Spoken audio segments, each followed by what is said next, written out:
क्या है second order thinking? चलिए आज इसके बारे में जानना चाहिए। तो नमस्कार दोस्तों, स्वागत है आपका एक और धमाकेदार एपिसोड में, जहां हम आपकी ग्रोथ और सक्सेस के लिए सबसे इंपैक्टफुल कॉन्सेप्ट्स को डीकोड करते हैं। आज का टॉपिक है सेकंड ऑर्डर थिंकिंग। ये वो सोच है जो आपको इमीडिएटली लॉन्ग टर्म सक्सेस की ओर ले जाएगी। अगर आप जीरो से मिलियंस की अपनी जर्नी शुरू करना चाहते हैं तो यह एपिसोड आपके लिए है।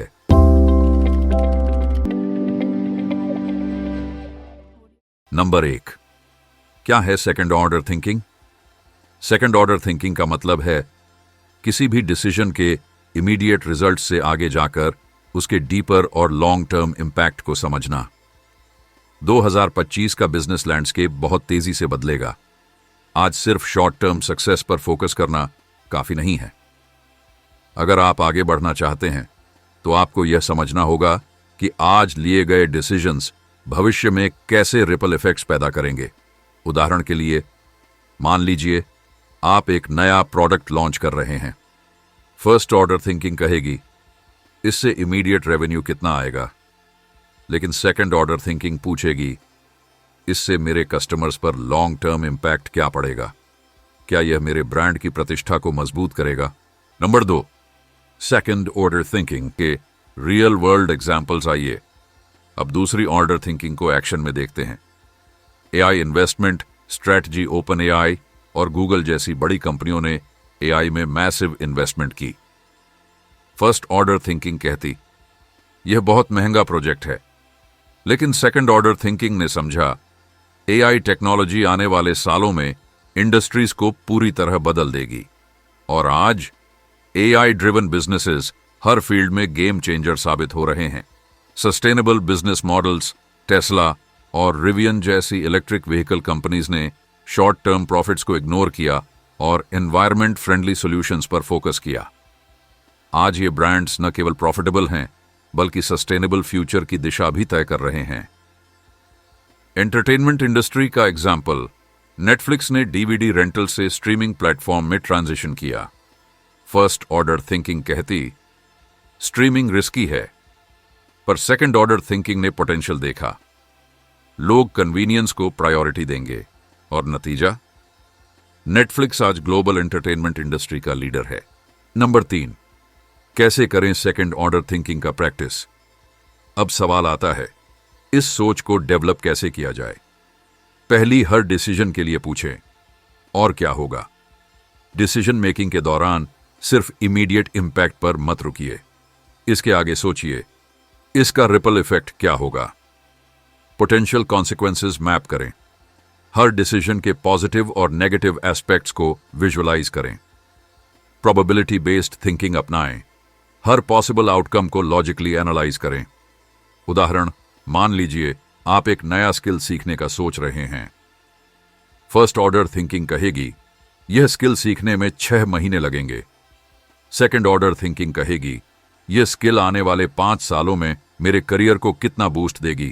नंबर 4, सेकंड ऑर्डर थिंकिंग का यूज कैरियर और इन्वेस्टमेंट में। सेकंड ऑर्डर थिंकिंग सिर्फ बिजनेस तक ही सीमित नहीं है, इसे आप अपने कैरियर और इन्वेस्टमेंट में भी यूज कर सकते हैं। करियर में इमीडिएट सैलरी पर फोकस करने की बजाय ऐसे स्किल्स पर ध्यान दें जो आपको फ्यूचर प्रूफ बनाएं। फॉर एग्जाम्पल, 2024 में एआई और डेटा एनालिटिक्स जैसे फील्ड्स में एक्सपर्टाइज डिमांड में है। अगर आप आज इन स्किल्स में इन्वेस्ट करते हैं तो यह लॉन्ग टर्म ग्रोथ का रास्ता खोल सकता है। इन्वेस्टमेंट में शॉर्ट टर्म गेन्स की बजाय 5 से 10 साल के पर्सपेक्टिव से सोचें। लॉन्ग टर्म विजन रखने वाले इन्वेस्टर्स एवरेज 22% हायर रिटर्न्स पाते हैं।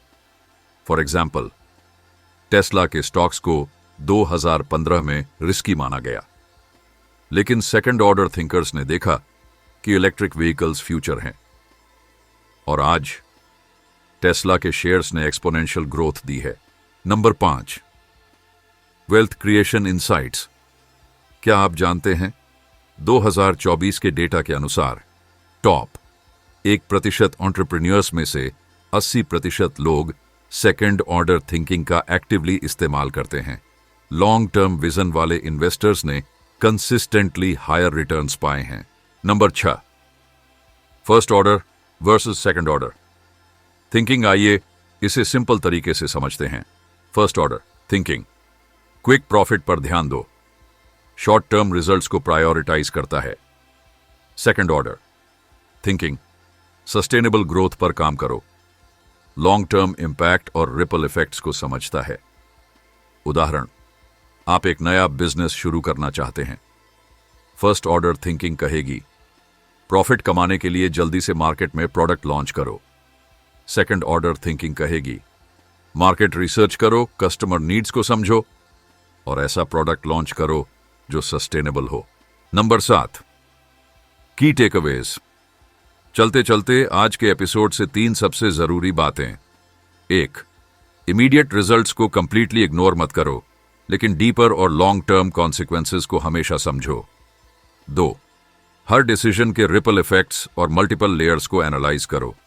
3, फ्लेक्सिबल और एडेप्टिव माइंडसेट रखो।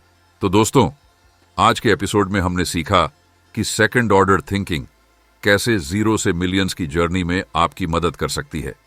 अगर आपको आज का एपिसोड पसंद आया हो तो इसे अपने दोस्तों के साथ जरूर शेयर करें और हमें फीडबैक दें। अगले एपिसोड में मिलेंगे, तब तक स्मार्ट सोचिए, लॉन्ग टर्म सोचिए एंड मेंस फ्लोर को सब्सक्राइब करिए। धन्यवाद।